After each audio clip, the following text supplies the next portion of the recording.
Prontinho, estamos gravando. Ó, Então pronto, Marisa Conceição hoje Sim, sim. vai nos explicar um pouquinho da história da nossa maravilhosa Sete Lagoas. Então, aqui vai uma pergunta, Marisa. Como começou e por que começou Sete Lagoas? lá na época da divisão do Brasil em Sesmarias, então, Sesmaria das Sete Lagoas. Agora, por que sete, quando na realidade nós temos mais que uma dúzia de lagoas, né? Mas naquela época, assim, Já existiam. Apenas uma delas, das que nós temos agora, que são 13, 14, apenas uma é temporária, as outras são permanentes. Sabe o que a gente pensa? Porque isso não foi escrito no Arquivo Público Mineiro, não tem lá descrito tudo isso com detalhes, a razão, o porquê do nome, não está lá registrado não. O que a gente supõe? Há duas vertentes aí, né? Duas possibilidades. Ou o número cabalístico, né? O número 7, que é plenitude, tantas lagoas, muitas lagoas num pedaço de terra só, né? Uma porção de terra. Ou talvez porque fossem as lagoas que do alto da serra se pudesse ver de um lugar mais alto até o pico de uma árvore, né, pudesse contemplar sete e que as outras estivessem ocultas sob folhagem. Então não é nada oficial, é uma... Oficial. Não temos o registro oficial. Nossos historiadores ficam assim, continuam pesquisando, né? Claro que a pesquisa, quando ela é séria, nunca termina. Isso a gente sabe muito bem que ela é contínua. Então, de início, Sesmaria das Sete Lagoas. O Sesmei foi um dos bandeirantes, que era sobrinho de Fernão Dias, é o fundador de Belo Horizonte, João Leite da Silva Ortiz, né? Ele veio, arrematou essas terras aí, uma história assim, passa de um para outro, mas ele ficou sendo oficialmente o primeiro povoador.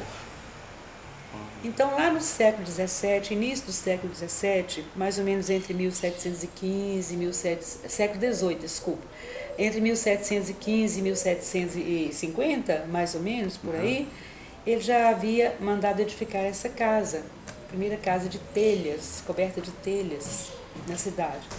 Entretanto, a gente vê nos livros, vários livros de pessoas que escreveram tentando mostrar a realidade, mostrar a história verdadeira. Nós sabemos que bem antes disso já estavam lá embaixo na Várzea as famílias que foram banidas da bandeira de Fernão Dias, Pais Leme, né?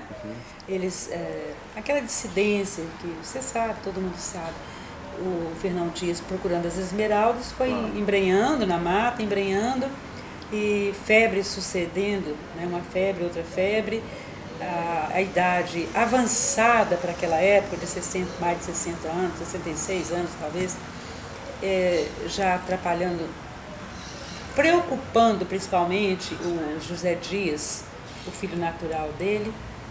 Então ele resolve, o José Dias resolve comunicar-se com alguns elementos daquela bandeira e promover a volta do pai, do Fernão Dias, do líder da bandeira, sem que ele percebesse, né? Fizesse uma curva e naturalmente não tinha bússola nem né? A gente sabe que os marcos eram as bandeiras mesmo, lua também, seguiam a lua, então eram os astros. Mas o José Dias conseguiu, a ideia dele passou para vários outros da turma, e ele conseguiu assim ter uma força para convencer o pai, para levar o pai a fazer esse retorno para São Paulo. Consta que Fernão Dias já havia mandado 2 emissários da bandeira até a senhora dele lá, para que ela vendesse joias, vendesse tudo, mandasse tudo em forma de ferramenta, víveres, sementes, porque eles paravam aqui e ali para semear, plantavam, colhiam, seguiam a bandeira. Então, alguns dizem que eles foram e não voltaram, não se sabe se pegaram os bens dele com a esposa, outros falam que eles voltaram, mas não adiantou, pouco resolveu. O fato é que o Fernão Dias, quando foi saber da história por uma índia que desejava liberdade para voltar para a tribo dela, ela estava como escrava na bandeira. Então, ela... Aqui nessa região? Na região, Pedro Leopoldo, Fidalgo, aqui bem pertinho, né? Que aconteceu já isso, essa parada dele, quando esta índia, na linguagem jovem de hoje, dedurou, né? Ela traiu o José Dias e contou ao chefe, né, o Fernão Dias, para que ele desse a liberdade em troca do que ela ia narrar para ele. Ele então teria jurado que quem fosse o cabeça dessa traição morreria, ele mataria. Quando ele ficou sabendo que era o filho amado, era um filho muito dileto para ele, né? Embora natural, era um filho dileto. Ele falou que palavra de rei não voltava atrás. Enforcou o filho, mais ou menos daquela região, de Fidalgo. Lá tem o Caminho dos Bandeirantes, quem vai ao IP Amarelo, ali, aquele clube de lazer, pode fazer o Caminho dos Bandeirantes, tem lá uma lápide, tem uma lápide marcando, escrevendo. Quer dizer, muita coisa vai virando lendário também, né? Claro. Torna-se lenda. Mas naquele local ali, ele dispensou, como é que fala? Mandou que o castigo foi esse, tirar da bandeira, né? E os que foram castigados se virassem. Né? O Zé Dias morto, eles vieram parar aqui, onde nós chamamos de Várzea do Manuel Correia. Então eram os Correia da Cunha, Pereira, Abreu, várias famílias que vieram realmente povoar a cidade. Construíram as casas à beira do rio, o córrego das Melancias. E lá, tanto nossa matriz tem as torres, à frente da nossa igreja matriz, essa já observou que ela é voltada para lá, né? Então ficou sendo, a cidade nasceu ali, na verdade ela nasceu ali. Agora, essa casa, nesse local, aqui era uma fazenda, a Fazenda das Sete Lagoas. A gente não tem, assim, muita explicação, o porquê. Porque a verdade é que a cidade foi crescendo para o norte, para o nordeste também, depois da Central do Brasil, depois dos 100 anos para cá, 100 e poucos anos. E foi assim como que... A Central era mais ou menos o limite da cidade, seria isso? Aqui, mas o limite era mais ou menos aqui mesmo, né? Então, a Praça do Comércio e tudo de mais importante era aqui, Praça Tiradentes, aqui coladinho, atrás da Catedral, né? O casarão que foi construído depois dessa casa, também já... O que dizem é que é século XIX, iníciozinho do século XIX, 1800 e pouquinho, né? O casarão. Então, ali terminava praticamente a cidade, mas já era meio rural. E tudo que acontecia de importante era lá embaixo. Festa do Escorrega, que nós estamos aí pesquisando. Se Deus quiser, vou soltar um livro sobre isso. Festa do Escorrega? Festa do Escorrega, festa do Divino Espírito Santo. Peraí, como é que é o nome completo? Festa do Divino Espírito Santo das Sete Lagoas. Ainda não é o nome completo. Começou com um tríduo. Depois passou a ser uma novena. E por fim, quase o tempo todo. Essa festa é bem interessante, tem coisas pitorescas que aconteceram por lá. Mas constando, como assim, no Instituto Histórico e Geográfico Brasileiro, constando lá oficialmente que essa casa foi a primeira de Telhas, que foi a venda grande, a primeira venda era aqui ao lado, né, formando um L, um ângulo reto ali. Então, nós somos levados a imaginar que a várzea estava lá, começando a virar um arraialzinho, criar o Arraial das Sete Lagoas, e aqui o sesmeeiro, né? Praticando comércio, recebendo tropas que vinham de lá para cá, passavam. Entendi. Aqui era até um pouso de tropas também. Então é uma história bonita, mas muito entremeada de interrogações, sabe? Sei. Isso. E tem um detalhe também, assim, em 1833, o João Leite já não estava mais aqui. Né? Já havia passado para um padre, passado para uma pessoa, outra, porque ele não encontrou aqui o ouro que procurava, os metais preciosos. Corria a lenda, e muitos ainda registram isso como se fosse verdade, que Sete Lagoas tinha um serrote, toda a serra que contorna a cidade, nós temos uma coroa, né? Umas colinas aí. Eram cobertas de minério argentífero. Ora, prata tinha seu valor, claro, né? E muito, tinha e tem. E ele, como ele não encontrou nada aqui, o João Leite, Silva Ortiz, ele foi com a mesma intenção de buscar riqueza, seguiu para o estado de Goiás. Lá ele foi mais infeliz porque se aliou a um falso padre. A história parece um pouco com o Guarani, né? É mesmo? Parece, um falso padre, Olha. que o envenenou com a varíola. Pegou todos os bens dele e sumiu. Não existia aquele padre com aquele nome, nada disso. Então era simplesmente um aproveitador, um bandido, um salteador da época. Naquela época já, né? Isso sempre houve, né? Em menor número, mas... E a mídia não propagava porque não existia, né? Bom, são coisas assim que a gente sabe e passamos aí aos nossos alunos, mas a história realmente tem as interrogações que são colocadas,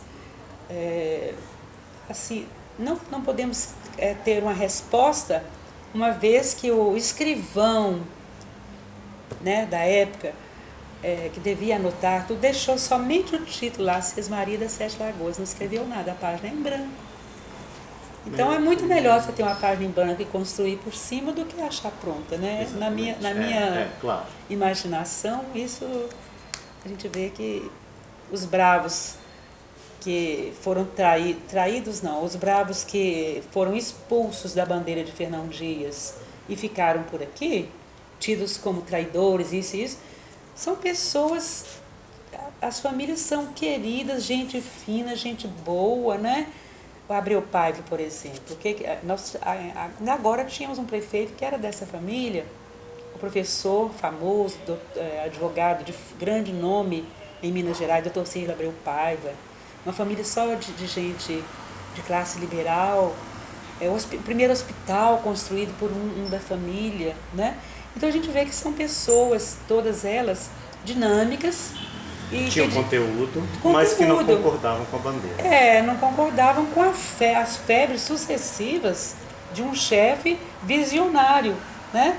Que morreu sonhando com a serra a montanha verde de esmeraldas, quando na verdade ele descobriu turmalinas verdes, né? Mas já, na febre ele já enxergava milionário, certamente para comprar títulos em Portugal, sei lá o que ele seria, um coronel, é pouco, major, pouco. Teria um título grande, terras e... Né? Então, é a ambição que o homem carrega consigo até hoje. Desta casa, aqui também teve uma concentração de escravos também, nessa fazenda? Teve sim. Olha, inclusive a gente tem acesso aos livros de tombo da catedral, onde uma das fontes de pesquisa, né, que nossa catedral é centenária, mas um livro de batismo de 1900, final do século XX, terminando já quase entrando no século XX, o cônego Raimundo com a letrinha dele, né, anotando os batizados. E esse livro, a preciosidade que eu encontrei lá, foram escravos de várias famílias daqui, inclusive desta casa aqui, sabe, sendo batizados. E ao batizar um escravo, ele automaticamente estava recebendo a alforria. Olha. Porque Estado e Igreja era uma coisa só, trabalhavam juntos, né? Casou no civil, casou na católica, está casado no civil. Né? Era isso. A gente sabe disso. Então, a gente vê os nomes das pessoas. E você gosta de falar no Teatro Redenção. Pulando assim, né, dando um salto na história, você sabe o porquê? Está ligado aos escravos. Não, Não? não. Redenção, redimir, salvar, livrar, libertar, não é? Bom, o doutor Avelar, João Antônio Avelar. Bom, havia o João Antônio Avelar, coronel fazendeiro, e da política local, um dos líderes, grandes líderes aqui. E o filho dele também era João Antônio Avelar. Hoje a gente diria Avelar Filho, Avelar Júnior, né, como você é Juninho, por exemplo. Então, mas naquela época o mesmo nome exatamente igual. Só que um era o coronel, o outro era o doutor. O primeiro médico da cidade, um dos primeiros foi o segundo prefeito. Na primeira Câmara ele já aparecia, o nome dele já aparecia. E estudou medicina na corte. E uma coisa assim que nos orgulha muito, a foto dele está ali, uma coisa que muito nos orgulha é que ele realmente era doutor, com tese tríplice defendida. Uma delas era sobre os bubões da febre, vou me lembrar, aquela que matou a cidade inteira na França, sei lá mais onde. Nós temos então esse moço lá estudando, rapazinho lá na corte. O coronel, o pai dele, mandou estudar. Ele tinha vocação para medicina. Manifestou a vocação, a família se sacrificou, mantinha-o lá na corte. Ele veio em férias. Toda a rua Monsenhor Messias, que hoje é uma das principais, é quase uma avenida, a rua era quase toda ainda mato, pasto, mato ralo, né? E uma grande parte pertencia à família dele. Então, num roçado, um lugar roçado, eles armaram um palanque desses primitivos mesmo, que a gente ainda vê na roça, com as festinhas. Um palanque lá, madeira primitivo, e ali gritavam os leilões dos escravos em Sete Lagoas. Eu já fiz uma pesquisa, esses escravos vinham, olha bem, muitas vezes eles vinham direto para o Rio, do Rio que vinham para a Bahia, da Bahia chegavam aqui. Olha que caminhada, né? Meu Deus. É uma coisa assim que a história registra. Sabe-se de qual parte da África esses escravos vinham? Várias partes, mas parece que mais aqui, não sei se eram os quimbundos, nagôs, não tenho certeza, não registro porque não tenho certeza. Posso olhar depois para você, já me esqueci. Mas então, ele mocinho chegando da corte para passar as férias, o João Antônio Avelar, ele para lá atrás, na frente daquele, mais eram fazendeiros, né? Os fazendeiros da região, cana de açúcar, que está aí no nosso brasão,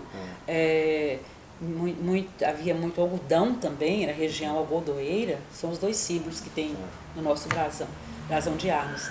Depois vem outros vegetais por aí, né, para enriquecer a agricultura nossa. Mas aquela multidão de fazendeiros que vinham para o leilão, e ele lá atrás, quer dizer, no meio de pessoas rudes, mais ou menos rudes, ele era o letrado que sabia observar. E ficou lá observando. Isso colocam a leilão uma escrava com um filho nos braços.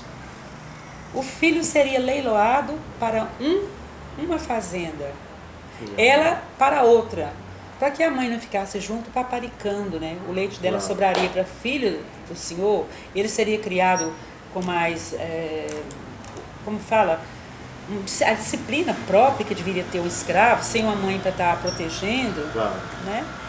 Então gritam lá no leilão, gritam o maior lance para o menino.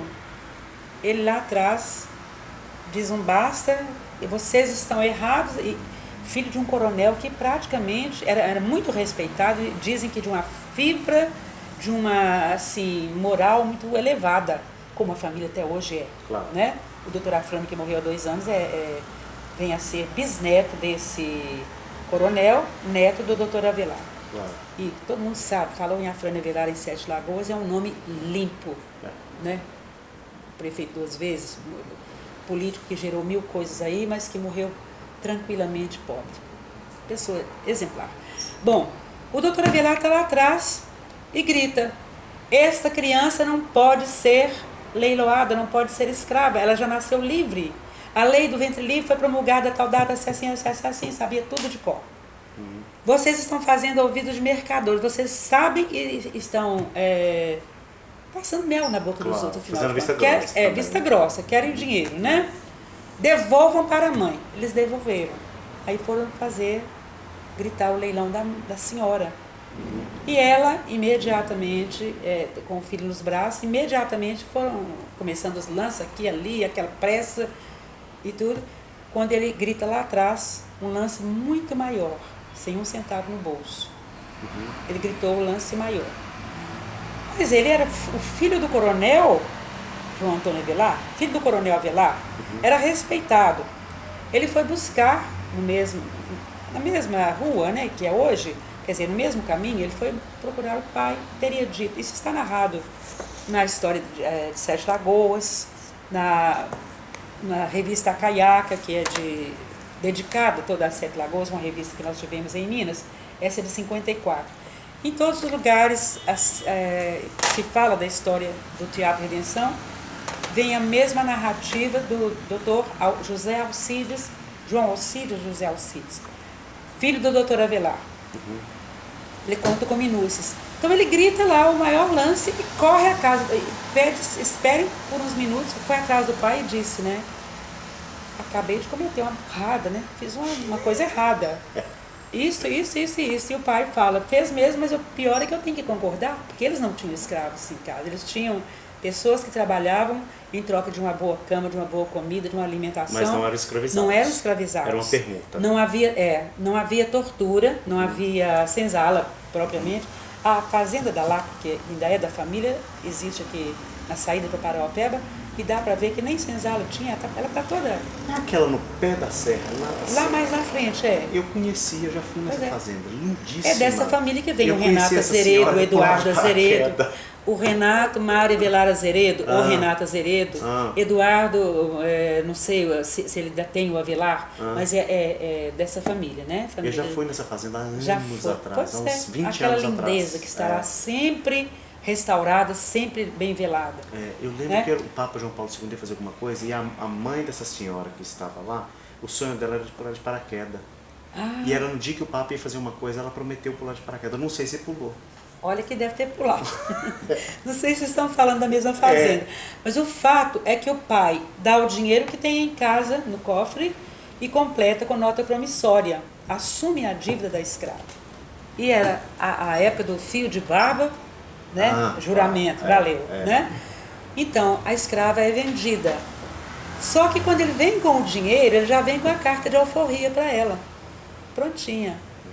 Já sentou e alforriou a escrava.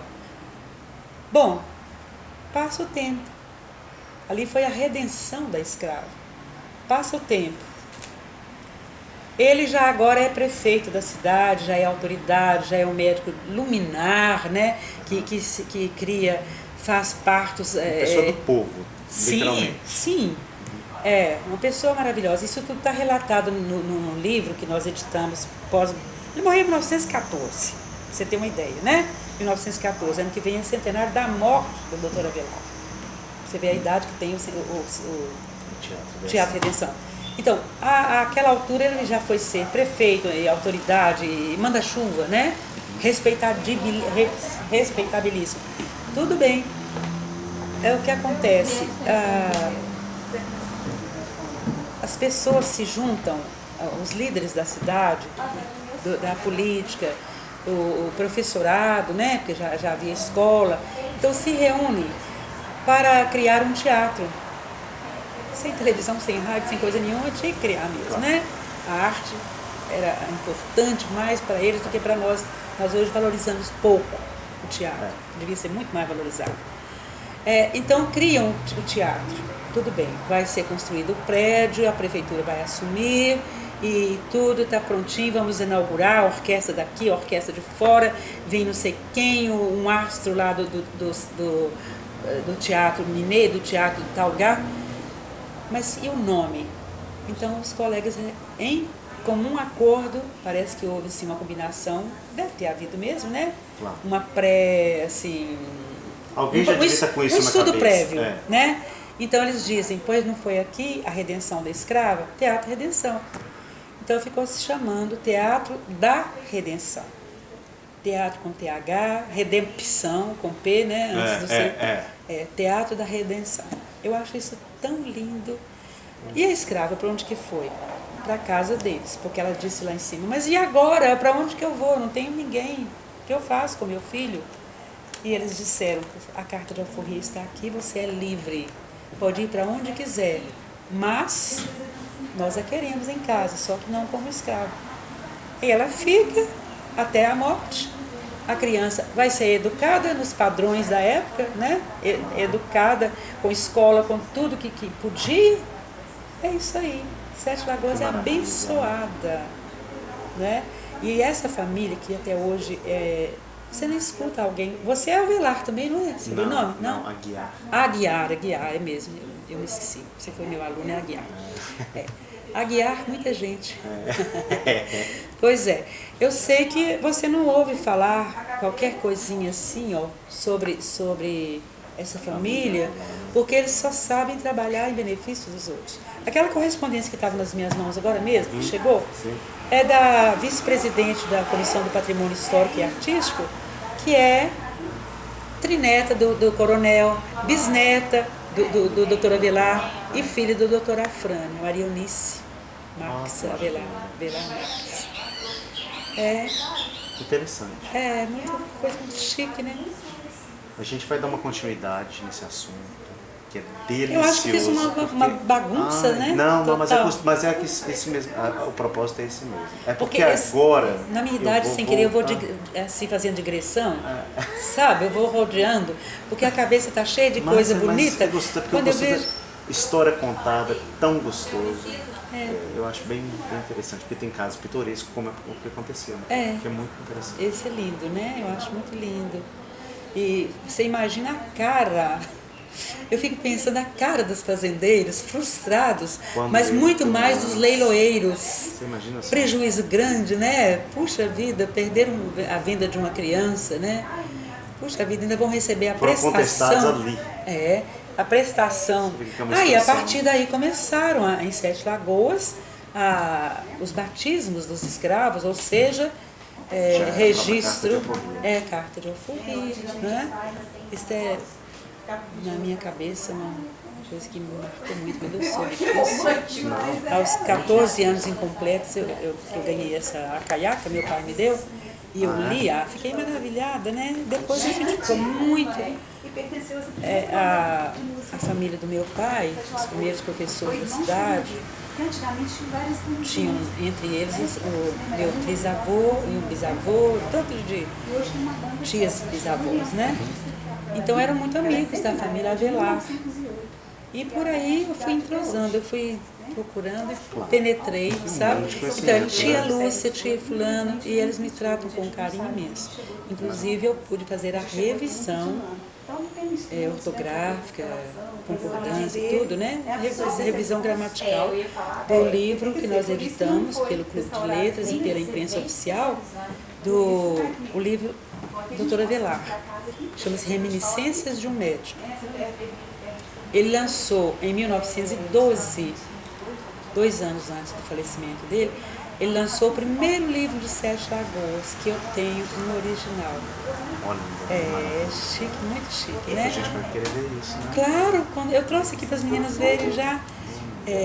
E nesse livro, Reminiscências de um Médico, nós enfeixamos todos os artigos dele de jornal, que ali tem o nome dele como fundador do primeiro jornal, né? João Fernandino Júnior, que é outro grande valor da cidade, né? Na música, na pintura, uma das pessoas mais importantes da nossa terra, vultos proeminentes mesmo. E o João Antônio de Avelar com ele, os dois Joões fundaram o primeiro jornal, o Sete Lagoas. Então a gente... E esse jornal passou a ser uma outra coisa? O jornal morreu, renasceu, mas eles, quando fechavam o jornal, já estavam abrindo outro. Entendi. Sabe? Então tem muito... O Márcio Vicente tem os originais, tá bom? ter os originais.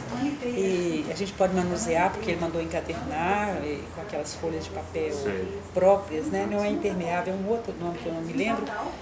Entremeando as folhas, você passa com aquele carinho assim, levando a folha de até lá. luva. De luva, claro, né? Então lá, de vez em quando tem que limpar, né? O Márcio Vicente guarda tudo isso para um dia ele doar ao Arquivo Público Sete Lagoano, que nós sonhamos criar. Porque tem arquivo de folha de pagamento da prefeitura, arquivo de ficha ruim, né? De futebol. Mas o arquivo público para pesquisa, arquivo histórico, geográfico, que nós sonhamos, eu não quero morrer sem ver isso. Aqui no museu tem algum pertence da família Avelar? A maioria das coisas aqui era da família Avelar, porque foi o doutor Afrânio de Avelar Marques Ferreira, quando prefeito, que mandou que ele, quando essa casa foi a leilão, né, ele arrematou para fazer o museu. O criador do museu, na verdade, a lei foi primeiro fotografado ali, atrás Geraldo Rodrigues Lima. Geraldo Rodrigues Lima, apelidado de Geraldo Marrelo, morava perto da minha casa, no Boa Vista. Era um ferroviário e vereador não remunerado, voluntário. Então ele criou a lei que cria o Museu Histórico, está aí na entrada, tem o número dela, né, e a data, que foi de 67, 1967, ano do centenário da cidade. Ele criou, não havia onde instalar. Ele foi juntando na casa dele as peças. E eu lá, sapeando e ajudando, e pelejando, e a gente pegando aqui. Quando o doutor Afrânio conseguiu, 3 anos depois, ainda era prefeito, conseguiu inaugurar essa casa, depois de toda restaurada, uma parte se perdeu, que ela era imensa, né? Mas já havia sido destruída completamente. E essa aqui estava em ruínas, mas ruínas mesmo. Quando ele conseguiu, a família dele foi a principal doadora. E ali nós temos uma peça muito importante, uma cama de casal, que o doutor Avelar comprou, móveis de quarto, para o intendente de Minas Gerais, que correspondia ao cargo de governador, na época, né? Passaram a noite em Sete Lagoas. Ele veio governar Minas daqui. A casa é aqui, número 150, na Praça Tiradentes. É a casa da dona Isa Drummond. É onde que tem o ateliê? Não, aquela também é das mais antigas. O ateliê é da sobrinha dela, Adriana Drummond. Né? Adriana Drummond. Adriana é sobrinha dessa Isa. A casa da Isa é uma pequenininha, a frente é pequenininha, um retângulo com 2 janelinhas, uma porta no meio. Quase sempre fechada. Fechadas porque são 2 velhinhas que moram lá, né? Tem as ajudantes e tudo mais. Hoje o perigo é muito. Mobiliada com tudo antigo. Aquela casa, depois que você chega naquela frentezinha, você fica imaginando que é tudo pequeno. Abre-se a casa imensa. É a casa do Snoopy. Viu? Então foi lá que o intendente morou. Não havia hotel, né? Pensão, talvez, não sei se já havia pensão. Então ele morou, ele governou Minas daqui. Ele ficou de um dia para o outro. E para que o intendente dormisse lá, é a cama que está aqui, você vai ver, uma cama com alcova, né? Hoje ela precisa muito ser assim, reorganizada, alcova bonita, toda rendas e fitas naturalmente, né? Essa é uma das peças que os Avelar doaram, mas muitas outras, e como o museu foi desativado por muito tempo, muita coisa se perdeu. E temos ainda o consultório completo do Dr. Avelar, do jeito que ele deixou, com a pequena biblioteca da época, né, de medicina especializada. Está lá na casa que você pode ver aqui na Monsenhor Messias, a casa da família. A última, a tia Lúcia Avelar, morreu há 6 anos. Ela teria feito 100 anos agora, morreu há 4 anos. Completou 96 na semana que faleceu. Ela era a última das tias do Eduardo Azeredo, do Renato Azeredo. Né? Então, essa casa abriga ainda muita coisa importante, muita coisa linda que eles querem doar. Aliás, uma parte da casa já foi doada para a prefeitura, sabe? E lá nós vamos erguer, vou falar queremos não, nós vamos erguer lá o memorial do João Antônio de Avelar. Claro. Vamos. Tem previsão para isso? O prefeito mudou agora, foi o anterior, foi o anterior que recebeu essa parte, né? Boa tarde, seja bem-vinda. Seja bem-vinda. Bem, não tem problema não. Essa Fica à menina vontade. trabalhou comigo. Imagina, de forma nenhuma. A gente está fazendo um papo. Eu, pra ver minha cara de vergonha, eu ainda vou ver Melissa, tem uma coisinha dela até hoje. Hã? Já? Tá fazendo audiência, vem na justiça federal. Ô, Gracinha, senta aqui. Não, peraí. Não, peraí. Ela... Imagina, não, aqui é tudo informal. É tudo informal. Esse menino bonito foi meu aluno, um Foi dia. aluno, é. Hoje ele sabe muito mais do que eu. E tá Quem dera. e tá aqui me 8 anos. É. Ele mora mais na Inglaterra do que Que aqui. legal. Eu vim rapidinho que eu tô esperando uma senha subir. Senta Porque aqui. a que Melissa tá Ela A gente também esteve- está acabando aqui. É só... Ela esteve aqui um dia desses. Senta aqui. Não, imagina, menina, pode fica à colaborar se vontade. quiser. Eu vou pegar carona com a minha irmã, porque a Melissa tá de casa, foi com os dias tá? Senta aí, fique à vontade. Então, de quanto tempo aqui? Imagina. Você está aqui e é a presença grata, Graças a Deus. né? Pode pôr suas coisas aqui. Eu vou esperar uma senha subir. Porque assim que eu sair, se não reparo, se eu sair De forma nenhuma. Não, imagina. Eu também tô acabando, a gente vai Você acabar. sai a francesa, depois ele sai a inglês. Pronto. A mineirense que eu vou Mineirense. sair. Isso aí. Mas é isso, a gente... Eu acredito assim que nós vamos conseguir alguma coisa e eu fico assim meio aflita, porque a vida não para, né? Márcio Vicente e eu somos assim quase que o resto de uma turma de muito ideal, porque morreu de Francisco Timóteo Pereira, até deu nome à Casa da Cultura, né? Claro. Ele era cordesburguense, eu já te falei, Já. né? Entrava e saía do Itamaraty para ver Guimarães Rosa quando ele quisesse, porque tinha o cartão autorizado pelo Guimarães Rosa. E trabalhou muito aqui, mas muito mesmo, inclusive na criação da Unifem, né? Sim, Que nasceu dentro da reunião do Rotary Club, na fala do Timóteo. Nós cobramos uma faculdade que nós tínhamos perdido, uma unidade da Federal, e ele reclamou isso no Rotary, e o Rotary então fez nascer o que hoje é a universidade. O Alfredo Valadares também, você lembra dele? Você deve ter sido aluno de inglês dele. Foi? Tá vivo. Faleceu aos 60 anos, de repente. Menina, eu perguntei por ele tem 4 dias. Eu falei, tá Pois é, vivo. Alfredo, ele Porque eu estava queria dirigindo o perguntar a ele. Casarão, sabe?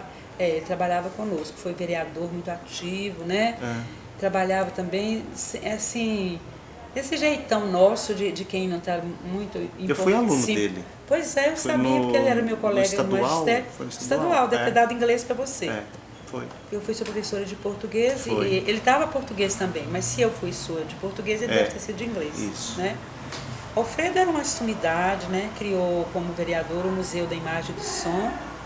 Tem um arquivo também deixou um arquivo maravilhoso que nós torcemos, a Academia Sete Lagoas de Letras torce para que esse arquivo seja arrematado, sei lá como, adquirido afinal de contas, né? A família tem direito a receber alguma coisa de volta. Claro. Né? Porque ele gastou muito para isso. Esse arquivo dele, da Imagem do Som, ele doaria o dia que eles tivessem o local e ele seria o primeiro a dirigir, juntar todas as coisas no sonho dele, como seriam, como ele idealizou, para depois passar a presidência para uma diretoria. Ele foi colhido por um infarto fulminante. Meu Deus. 6 ou 8 anos, por aí, né? Mais ou menos. Foi um 31 de julho. E percebeu que estava morrendo, sabe? Percebeu, Nádia, me leva para o hospital, que eu estou sendo infartado. Só que morreu a caminho de Belo Horizonte. Não deu Que triste. Então, Era um arquivo também, né? É um arquivo, né? Arquivo vivo. A Zila Guimarães, que era muito idealista, né? Foi todo mundo embora e eu não quero ir antes de conseguir alguma coisa, porque, por exemplo, esse arquivo público, Sete Lagoanos, histórico, geográfico, essa juventude precisa disso, essa adolescência, essa infância que está aí. Tem muita gente que é interessada no assunto. Pois é. Muita gente que pode dar São várias coisas que a gente tem montado. prosseguir esse legado. Como é que está nosso museu? Com licença, deixa eu pegar alguma pra eles ensinar. Ah, sim. Deixa eu parar aqui. Eu sempre preparo você e hoje eu explico.